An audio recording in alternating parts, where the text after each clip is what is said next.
Now, recently we had a video showing the state of collection for 2022. I think it's time to see what kind of values I'm getting from that collection and rank everything. Hi guys and welcome to the channel. If this is your first time to the channel, we're talking about credit cards, points, finances, and travel. If this is something that interests you, please like this video, subscribe. If you have any questions or comments, leave them down below. I will get back to you as soon as I can. So looking at the state of collection, I thought it was important to show you exactly why I'm getting rid of some credit cards and why I think it's time to consolidate a little bit and get possibly better values.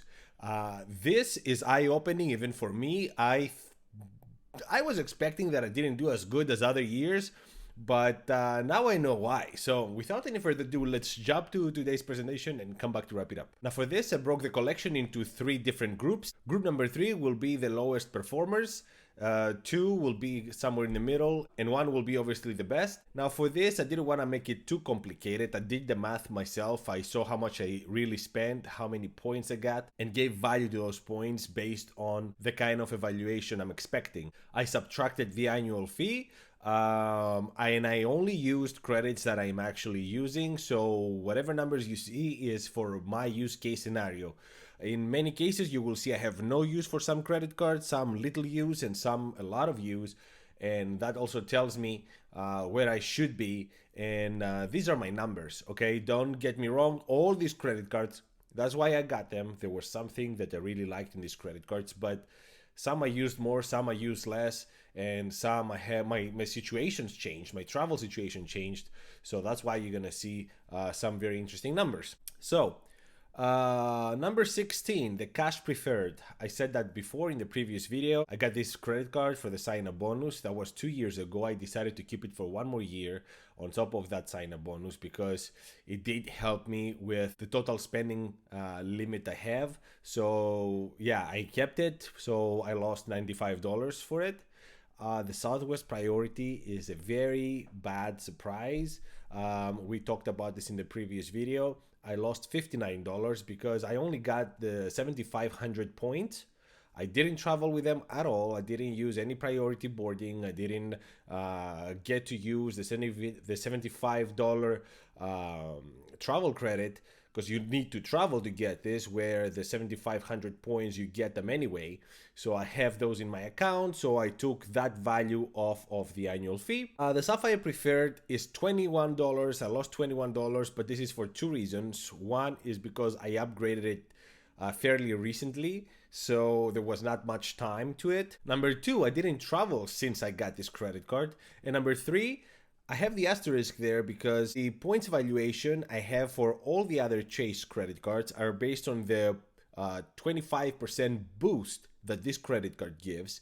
So I haven't given that credit to this credit card, but it's because of this credit card that all the others are getting better evaluations. So it's minus 21, it's possibly on the plus, but I'm taking this as an isolated credit card right now. That's why you see it like this, but it's not going anywhere. The Business Unlimited, just $0. It doesn't have annual fee, but I haven't really used it.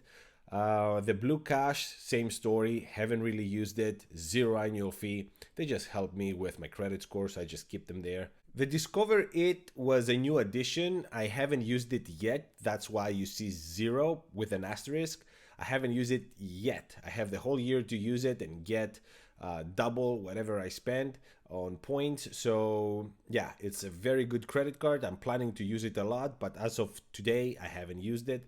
I did get a couple of credit cards for my wife, and we hit the sign-up bonuses with that kind of money, so that's why you see this. The American Express Business Plus, I keep talking about this credit card, but it looks like I didn't use it a lot myself. This is because I gave a gold and a platinum to a couple of friends of mine. They start using it to collect points. And I don't want to mix our financials way too much because then it's getting complicated who spent what on what. So I just kept minimal spend on this one. That's the only reason why.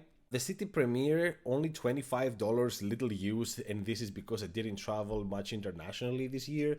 I went a couple of times to Costa Rica, and that's about it. And this is because life situations. My wife was about to come over. Now she's here.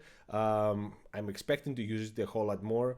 in 2023, but that's not gonna be mine. I'm canceling this credit card because my wife just got it, so we do have it in the family still, but this will not be mine anymore. The business cash, the only use case scenario I have for this credit card is the cell phone bills, and I pay those annually. So I pay them. I have very good deals, so I'm not paying much either, and I'm getting 5x for those, but still, it's like $44 off my bill, basically. The Freedom Flex, I was surprised with this one. I was expecting to spend a whole lot more. I didn't spend a whole lot more on this one, and I don't know why. I barely use it for the 5x, it looks like, and sometimes I didn't use it where I should. So yeah, I messed up with this one a little bit. It's not the credit card's fault. It's an incredible credit card. We've done the math before, but it's all me. Didn't use it much. That's all I have to say. It's not going anywhere. I love it. And now going to group number one, World of Hyatt. Didn't use this at all. I have little use here. It's really is no use. But I have the anniversary night.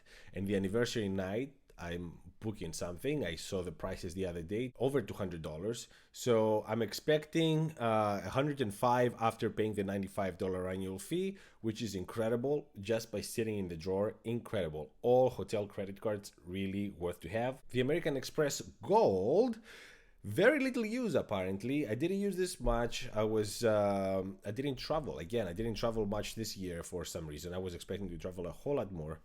$110. How much did I spend?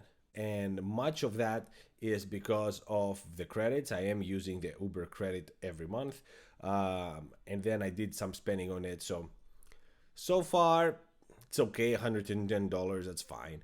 Freedom Unlimited, apparently I use this a whole lot more than I should. $138 is what I'm getting from it at 1.5 basically, most categories. And I could be using the Business Plus for it, the American Business Plus, to get half point more. So this could be even higher, and possibly the evaluation of the points could be even higher. But yeah, that's where we are. This is why I'm doing this. So to show you what I did wrong, what I did right. So the custom cash, high use. I used this a lot this year, $288. And this was mainly because it had zero APR until March of next year. So I took advantage of it. I put some debt on it during the year. When I say debt, I could pay it off, but I didn't want to. I did use it for that. I lost a few points basically by not using the right credit cards and instead putting everything, most of the spend in this credit card, and I was getting 1x for most of it. So yeah, I messed up a little bit here.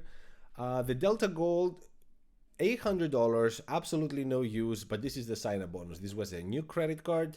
It had zero annual fee for the first year, so it was $800 in my pocket. Incredible. I believe it was 75,000 points plus the spending I needed to do. By the time I was done with it, 80,000 points were in my Delta account. Incredible. But number one is the Platinum. The Platinum is a credit card that my friends use the most. They travel all around the world and they really take advantage of all these benefits. Now, they used lounges. I'm using most of the credits, like the digital entertainment credit, the Uber credit, the flights incidentals credit. I've used it since the beginning of last year, and I can't wait for it to renew. So yeah, there's a lot of credits that I used. The credits alone were about $730 that I used, so more than cover the annual fee of this credit card. And then on top of that, the deal with my friends was that I would keep about 30% of the total points that they produce for me to give them these credit cards, because there is an extra fee for all this. So not only I pay the $695 for my credit card, but on top of that, $175 to get the extra credit cards. So yeah, I keep 30% of the points, and the total dollar amount I'm expecting for my personal use out of everything is $12.15. I say this is excellent if you think that it's almost half of my total collection value. I find this to be incredible. Now I have an asterisk here because you see the total is $26.32 because Yes, it's 2632 technically because these are my credit cards, but this year I got my wife a Sapphire Preferred and a City Premier. And between these two credit cards with the sign up bonuses, we're looking at about $1,600 extra. And these come to the household. So it's the same thing. And if you think about it, I mean, and this would bring this to about 4,300, close to 4,300, which is again lower than other years. I was making over 5,000 all the other years, but this is because my wife came only the last 4 months and we didn't have enough time to make up for the lost ground. I have maxed out basically most of my abilities to get new credit cards at this point, except for American Express maybe. So I think it's important to downsize my collection, as we talked in the previous video, and increase the value that I'm getting. Hence the Hilton Aspire that I'm planning to get, or the Delta Platinum or Reserve. But yeah, that's it. Let me know what you guys think. If you get more value from your credit cards, what do you think I'm doing wrong here? What do you think I'm doing right? Thank you so much for watching. Until the next one. Ciao.